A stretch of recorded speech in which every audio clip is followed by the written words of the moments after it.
Today we're here in Huntington Beach, California, Surf City, USA. But if there's one sound that I like better than the staccato beat of surf music, it's this. Our founder, Soichiro Honda, said, "Without racing, there is no Honda." And that challenging spirit still lives on today, whether it's engineers at HPD building IndyCar engines or just retirees hanging out in their garage. Meet my friend Rick Mitchell. Hey, Rick. Charles, how are you? Great. I've had what we'll call cool garages for years and years. The collection has just grown over the years. One of the jewels of the collection has to be this beautiful RC51. This was developed specifically to go out and win racing championships, and they were successful right out of the gate. It sounds like all hell breaking loose. The RC51 is the last and final bike that I'm never going to get rid of. I've got a Miguel de Hamel helmet here that was actually on his head the year that he won 2 championships. I have Toru Ukawa here next to him. The most impressive part of your collection is kind of hidden up there in the corner. It's 3 world records.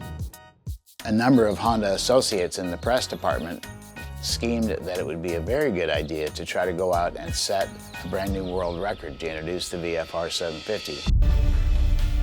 Laredo, Texas, on the Rio Grande, a stone's throw away from the Mexican border.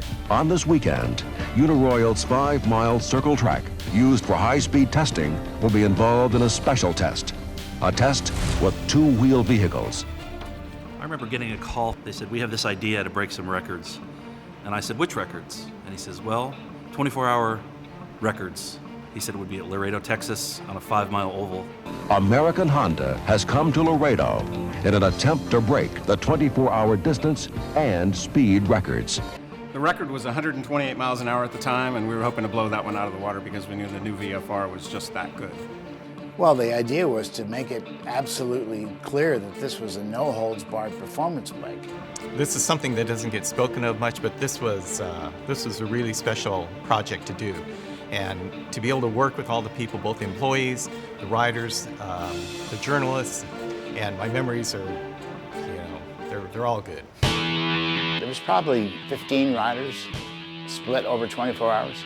The biggest thing, especially for me, was my fear of hitting something in the darkness. You know, when you're out there at 2 or 3 in the morning and it's pitch black.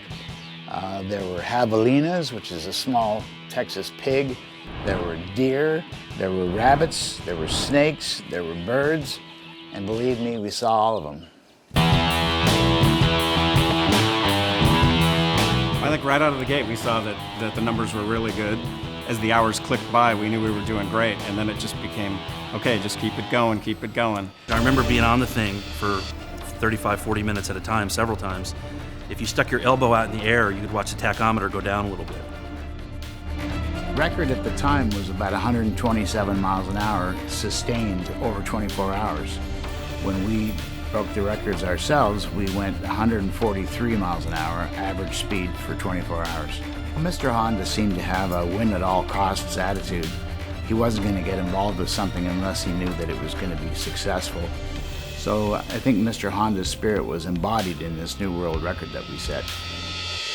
Well, one of my favorite things that you have is a little tribute picture here to Russ Collins. Russ always used Honda power in every one of his drag race bikes. He was always going after that 200-mile-an-hour elusive record, and he was able to set a world record of 199.5 miles an hour in the quarter mile. Tell us about this fantastic racetrack here. That is the legendary track.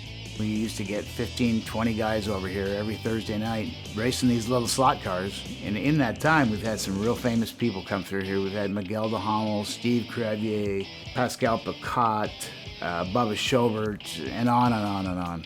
That's a set of Miguel de Hamel's discarded leathers that I'm not exactly sure where he fell off, but the backside of the leathers is considerably thinner than the front side. Rick, I see you got a good beach cruiser here, an early Honda Passport. It holds 0.8 of a gallon of fuel and gets over 100 miles to the tank. It's become my daily ghost regator. It's my pride and joy. That is a personalized plate. It says, "To Rick, thank you and best wishes, Ricky Graham, 1993. course, like most people that love Hondas, you've got an awesome little collection of models. I did notice you got another rare bike here.